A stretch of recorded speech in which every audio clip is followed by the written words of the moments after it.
Ansan Greeners melepas Asnawi Mangkualam pada awal musim K-League 2 2023.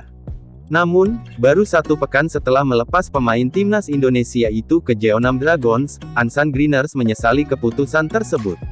Bek berusia 23 tahun itu diikat kontrak dengan durasi semusim bersama Jeonnam Dragons.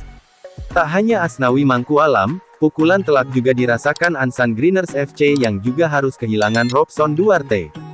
Sangat disayangkan, pemain asing seperti Duarte dan Asnawi sebenarnya akan sangat membantu tim dan individu mereka jika tetap bersama tim selama setahun lagi, kata Lim Jong Heon seperti dikutip Hankook Ilbo.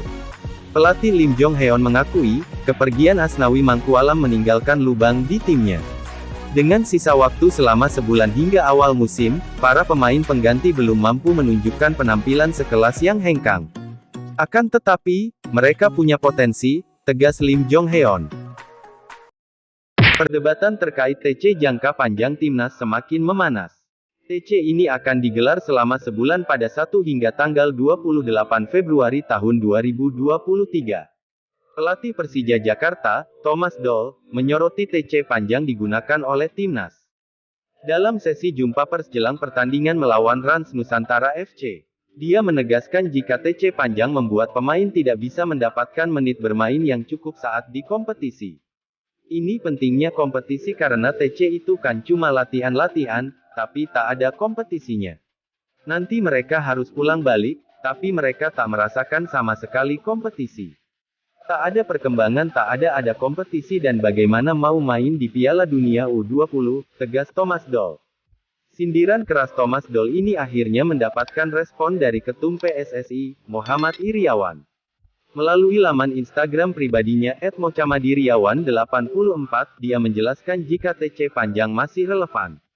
Pola pemusatan latihan jangka panjang tidak hanya diterapkan oleh PSSI saja, federasi sepak bola di Asia lainnya juga melakukannya. Timnas Jepang misalnya, mereka juga melakukan persiapan latihan di Spanyol, ungkap Muhammad Iriawan. Pelatih timnas Indonesia Shin Tae-yong baru-baru ini gagal mengantarkan Mark Klok dan kolega ke final Piala AFF 2022 lalu.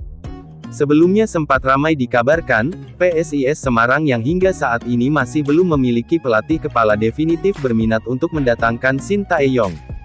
Hal itu disampaikan langsung CEO PSIS Semarang Yoyo Sukawi jika kontrak Shin Tae-yong tidak diperpanjang PSSI. Lalu dengan hasil evaluasi PSSI terhadap Shin Tae-yong, PSIS Semarang masih berminat untuk mendatangkan pelatih berusia 52 tahun tersebut. Berdasarkan hasil evaluasi yang dilakukan oleh Departemen Teknik PSSI, Shin Tae-yong diminta untuk bekerja lebih baik di berbagai kompetisi. Itu artinya Shin Tae-yong masih menukangi timnas Indonesia. PSSI meminta pelatih Shin Tae-yong untuk bekerja lebih baik di kompetisi, mengingat timnas akan menghadapi kompetisi-kompetisi penting di sepanjang tahun. Utamanya bukan hanya skuad senior, namun juga tim U19 yang tahun ini akan menghadapi Piala Asia dan Piala Dunia U20, ungkap Sekretaris Jenderal PSSI Yunus Nusi dilansir melalui laman resmi psi.org. Media China, Titan Sport, mengabarkan cabang olahraga cabur sepak bola Asian Games 2022 bakal menggunakan pemain U24 dan 3 personel senior. Kabar ini tentu menguntungkan timnas Indonesia yang dapat diperkuat pemain-pemain kelahiran 1999 seperti Asnawi Mangkualam dan Sadil Ramdhani. Asian Games 2022 seharusnya digelar tahun lalu di kota Hangzhou, China. Namun, karena pandemi COVID-19, multi-event 4 tahunan ini mengalami pengunduran kick-off. Rencananya, Asian Games 2022 bakal dilangsungkan pada tanggal 23 September hingga tanggal 8 Oktober tahun 2023. Biasanya, cabur sepak bola Asian Games menggunakan pemain-pemain U23. Namun, berhubung ajang ini mundur 1 tahun, usia pemain yang diizinkan pun ditambah 1 tahun yakni U24.